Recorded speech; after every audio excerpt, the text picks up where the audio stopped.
For almost 5 years since the crash of Flight 3407, family members have fought tirelessly to change the aviation industry. And the latest change came just weeks ago. Every single commercial airline pilot is now required to be simulator trained.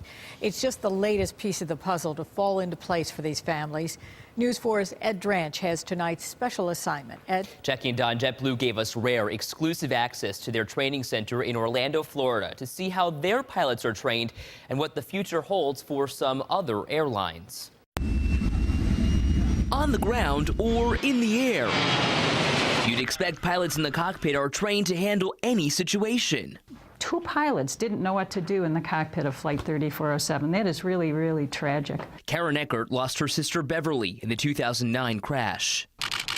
They were lost. They were just searching for what to do. Pilot error was blamed for the crash of Flight 3407.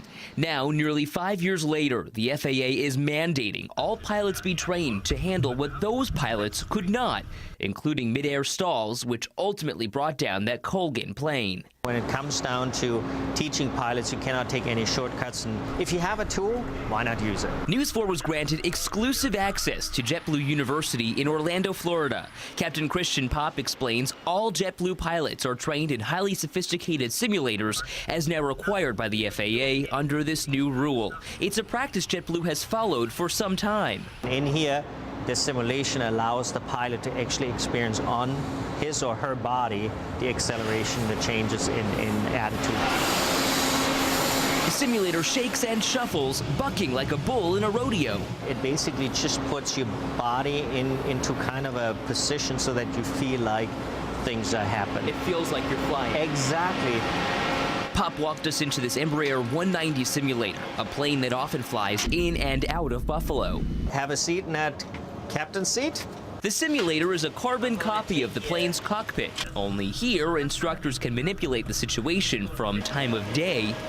That is dawn, day, dusk, and night. To adverse weather and mid-air stalls. Why is that so important? The purpose of training pilots is to help them manage situation that otherwise would be challenging. We just want to go and basically hone the skill level that we expect our pilots to have. But listen to what happens when something goes wrong while in the air. Easy. You see the circle tells you up. The other way. Up, up, up, up, up. Pull up, pull up, pull up, pull up. Good. Pull up, pull up, pull up. Oh my God. There you go. My heart is racing. That's what simulation does. Each simulator costs $15 million. It's custom built to fit the aircraft the pilot is flying, and the experience is made to look as realistic as possible. The people who died and everybody else, all the flying public, demands no less. We have to keep doing it. Susan Burke is part of families of Flight 3407. She says half of all flights flown nationwide are on regional carriers. They're not flying with their hands. The machine is flying itself for the most part. But when it stops, when it tells them there's a problem, they absolutely have to know what to do.